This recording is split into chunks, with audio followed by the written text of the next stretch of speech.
Hi hello welcome to our channel. இன்றைக்கி என்ன video பார்த்திங்கன்னா, இப்படி இருக்க இந்த இடத்த கொஞ்சம் சுத்தமாக மாற்றலாமேன்னு மாற்றுறேன்.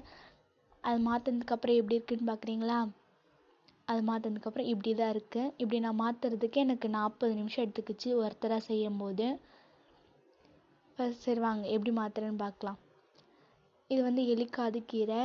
இந்த கீரை வந்து நம்ம சாப்பிட்லாம். அதனால் சரி அதை ஃபஸ்ட்டு ஹார்வெஸ்ட் பண்ணிக்கலான்ட்டு ஹார்வெஸ்ட் பண்ணுறேன். இது ஏன் எலிக்காது கீரை அப்படிங்கிறோன்னாக்கா, அதோடைய தோற்றம் பார்த்திங்கன்னா எலிக்காது மாதிரியே இருக்கிறதுனால எலிக்காது கீரை அப்படின்னுவோம்.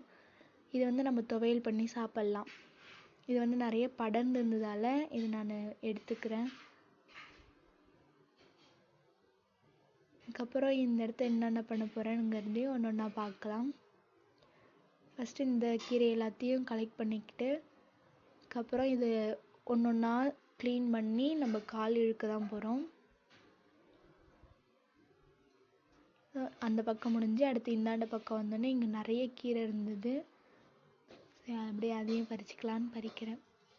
இது பாருங்கள், இழுக்கும் போது எப்படி லப்பர் மாதிரி வருதுன்னு. நல்ல நீட்டாக படர்ந்து போய்கிட்டே இருக்கும். அது மாட்டுக்கும்.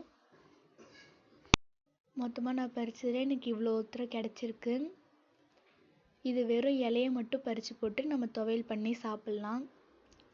அடுத்து இது பார்த்திங்கன்னா உனிப்பழம். இப்படி படர்ந்து கடந்து எடுத்து நூல் கட்டி ஒழுங்காக வச்சுருக்கோம். அடுத்து இதில் எக்ஸ்ட்ரா வளர்ந்துருக்க இது எல்லாத்தையும் ஃபுல்லாக கட் பண்ணி விட்டாக்க ரொம்ப அடப்பாக இல்லாமல் இருக்கும். அதுக்கு இந்த மாதிரி கொழுந்தெல்லாம் பார்த்து பார்த்து கட் பண்ணிகிட்ருக்கேன். பூ வச்சுருக்கிறத பார்த்து கட் பண்ண மனசே வரல, இருந்தாலும் கட் பண்ணி தானே ஆகணும். இந்த மாதிரி எல்லாத்தையும் கட் பண்ணிவிட்டு ஃபுல்லாக அடியிலையுமே கட் பண்ண அது காட்டல. அதுக்கப்புறம் இங்கே பாருங்கள் மிளகா செடி இருக்குது. அந்த மிளகா செடிக்கிட்ட சுற்றி புல் இருக்கிறதுனால இந்த புல் எல்லாத்தையும் பிடிச்சி சுரண்டி எடுத்துட்றேன்.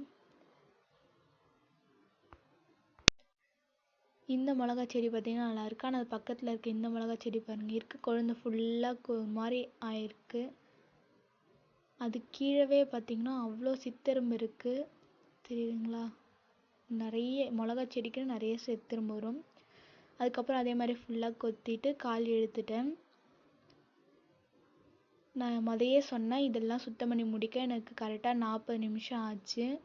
அப்புறம் சுத்தம் பண்ணிவிட்டு வெண்டைக்காய் ஒரு 4 இருந்துச்சு, அதையுமே ஹார்வெஸ்ட் பண்ணிக்கிறேன். இந்த வெண்டைக்காய் செடியில் தினைக்குமே எனக்கு காய் கொடுத்துட்டு தான் இருக்குது. நேற்று கூட ஒரு 20 காய்கிட்ட இருக்கும் ஹார்வெஸ்ட் பண்ணேன்.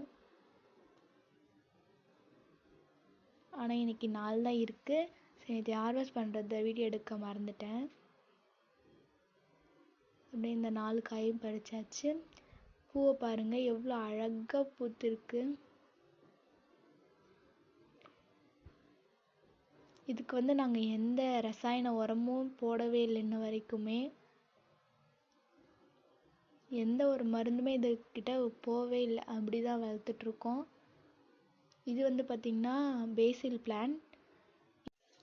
அவ்வளோதாங்க, இதோட நம்மளுடைய வேலையும் நம்மளுடைய ஹார்வெஸ்ட்டும் முடிஞ்சிருச்சு. இந்த வீடியோ பிடிச்சிருந்தா லைக் பண்ணுங்கள், சப்ஸ்கிரைப் பண்ணுங்கள்.